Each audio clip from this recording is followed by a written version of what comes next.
donde Cristina anunciaba en ese discurso la especificación de sus ahorros, porque la presidenta tiene algunos ahorros en plazos fijos que los tenía en dólares.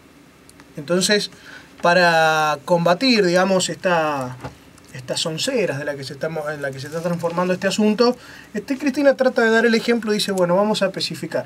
Y exhorta a todos sus funcionarios, y en particular a Aníbal Fernández, recordemos aquella poco feliz declaración que había tenido Aníbal Fernández. Que también en lo profundo cree que sigue siendo jefe de gabinete.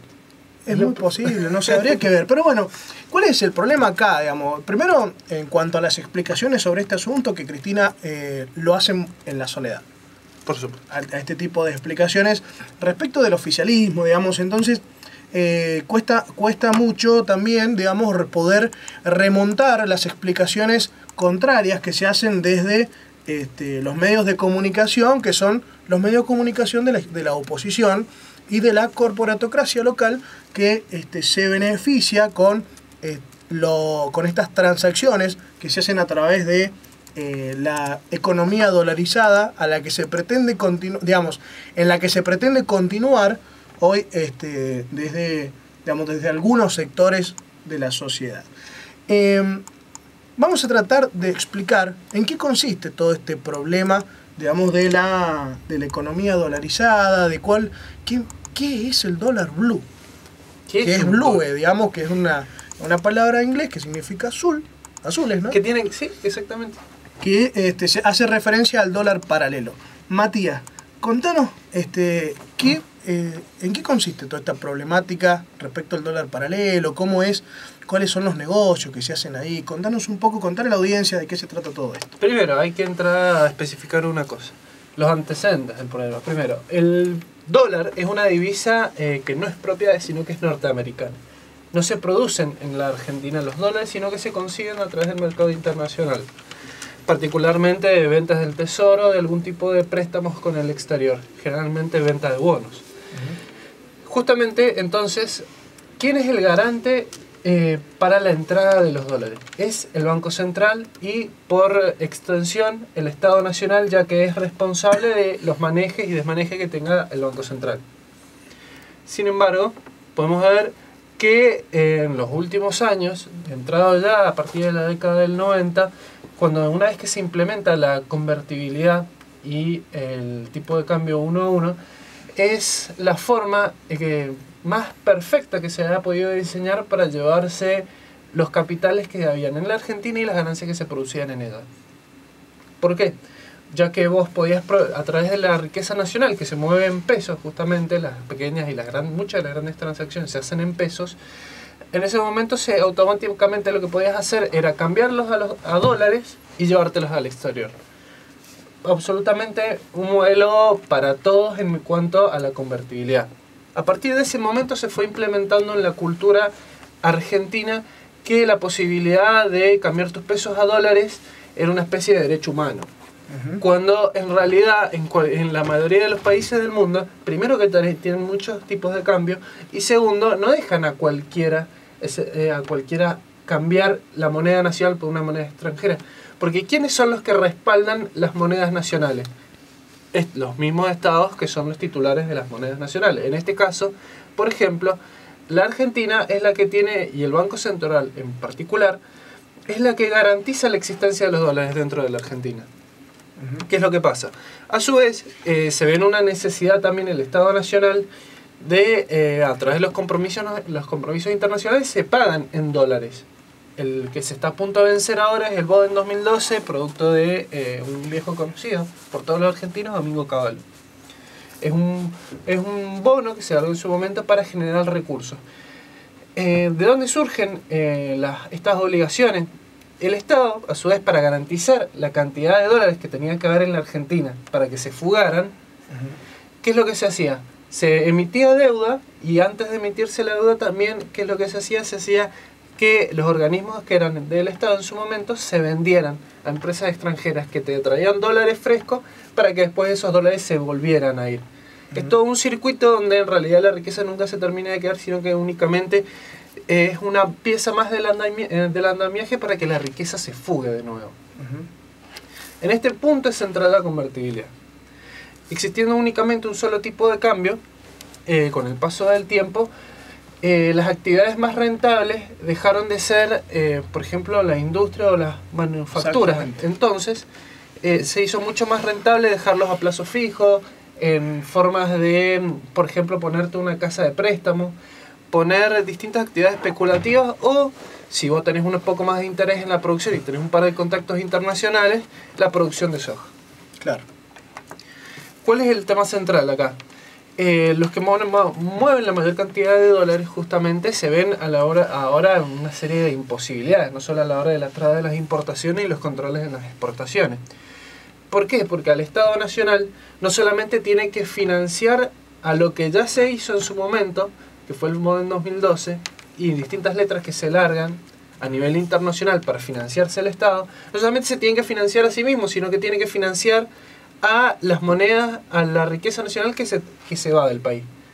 Entonces, en última instancia, el Banco Central es autárquico, pero el responsable de lo que puede hacer y lo que no hace es el Estado Nacional. Exactamente. Es un negociar, justamente, para las grandes entidades financieras. Claro, y ahí, digamos, acá hay que hacer hincapié en algunas cuestiones.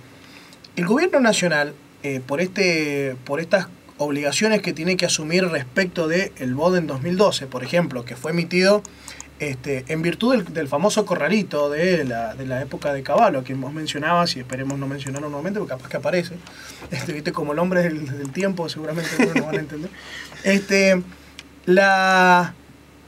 Las obligaciones a las que también tiene que hacer el gobierno nacional son, por ejemplo, todas aquellas que son el resabio de la década de los 90, que no fue más que una institucionalización de las políticas que se llevaron adelante desde 1976 en adelante. ¿A qué me refiero con estos resabios?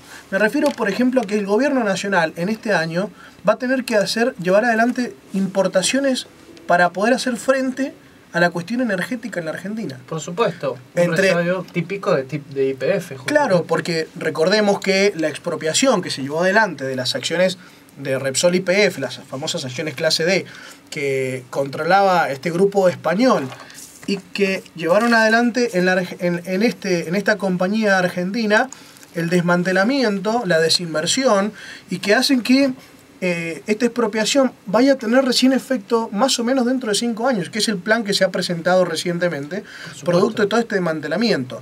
¿A qué lleva esto? Que el gobierno nacional tenga que importar combustibles. Lo hizo en el año 2011 por cerca de 9.000 millones de dólares, tuvo que gastar el Estado argentino para poder hacer frente al abastecimiento energético en la Argentina, y va a tener que hacerlo nuevamente. Y eso se hace en moneda extranjera. Y sobre eso no se puede, y moneda extranjera, cuando decimos moneda extranjera, léase dólares. No se puede modificar esto en tanto las relaciones comerciales a nivel internacional así están establecidas. ¿Qué se puede hacer con esto? Se puede morigerar. ¿Cómo?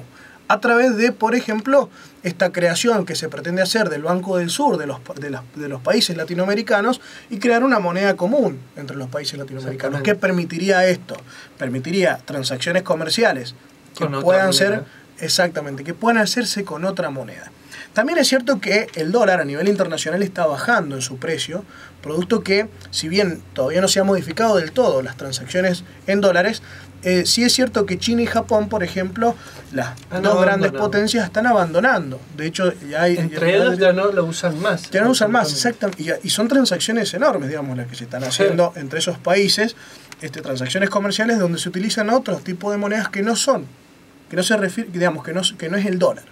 Eso implica que el dólar haya bajado y que el peso argentino, producto de la inflación, se haya encarecido. Esto ha llevado a que los argentinos, o algunos sectores, digamos, porque usted, Matías, no creo que tenga el dinero suficiente como para comprar $1.000, ¿verdad? No. Yo tampoco. El chino dice que por ahí tiene problemas con los cheques, pero fuera de eso dice que no, tampoco podría. Entonces, hay sectores que sí hacen este tipo de negocios. Sin ir más lejos, bueno, el otro día no pude terminar de contarle la anécdota, tampoco es mi interés contarla en este momento, pero comentaba que recuerda el operativo que se hizo en la Galería Thompson, el operativo de la FIP conjunto con la Gendarmería. Yo iba pasando por ahí como un mendocino al uso nada más, digamos, de la ciudad, y me pararon. Me dijeron los gendarmes, deténgase, deme su documento. Sí, señor, le dije. Entonces, le ofrecí mi documento, y cuando vieron mi documento me dijeron, váyase. No, me dijeron, por favor, necesitamos que sea testigo. Estaban haciendo una requisa a un arbolito. Claro. Esto para estos personajes que son los que venden y compran dólares. No le encontraron nunca los dólares, tampoco fue una requisa muy importante, ¿no? Pero seguramente los tenía, no hace falta, digamos, por algo lo estaban requisando. Pero el hombre tenía 8.000 pesos argentinos, digamos, cualquiera por la calle no anda con 8.000 pesos en el bolsillo.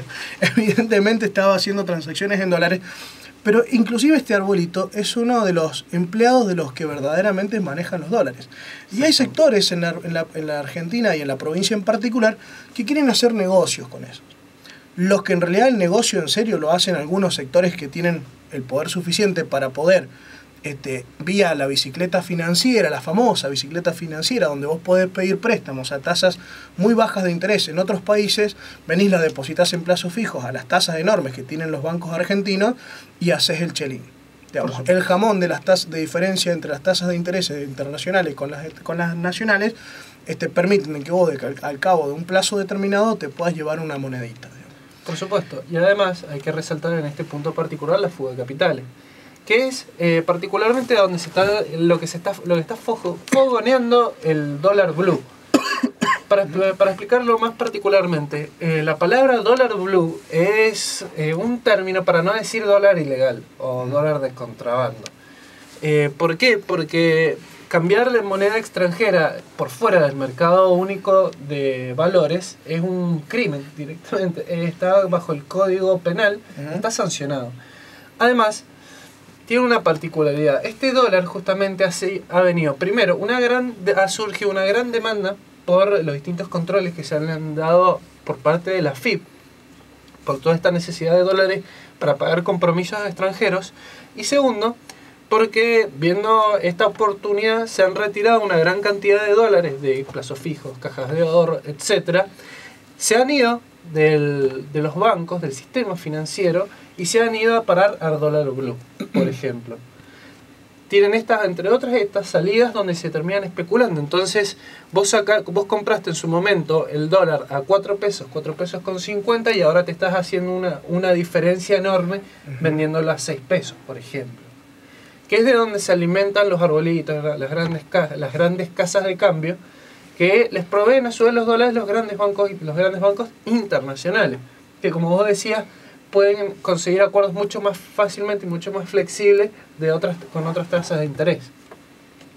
Particularmente este es un mecanismo que se usa para la fuga de la riqueza, porque se lo tiene entendido, primero tiene un carácter ilegal, y segundo, porque además dentro de la Argentina sale del sistema financiero.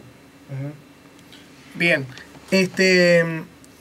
tenemos que irnos a una pequeña pausa, porque se nos ha hecho largo el bloque y la producción nos está retando al otro lado del vidrio. Pero vamos a continuar con este tema en el próximo bloque. Nos vamos a una pequeña pausa, pero antes vamos a repetir cuáles son las vías de comunicación que tienen nuestros oyentes para contactarse con nosotros. Por vía virtual, por Facebook a Programa Integración Nacional, y también por Twitter a Int Nacional FM. También pueden hacerlo al teléfono del programa 155 26 7196. Nos vamos a una pausa, Chino, y enseguida regresamos con más Integración Nacional.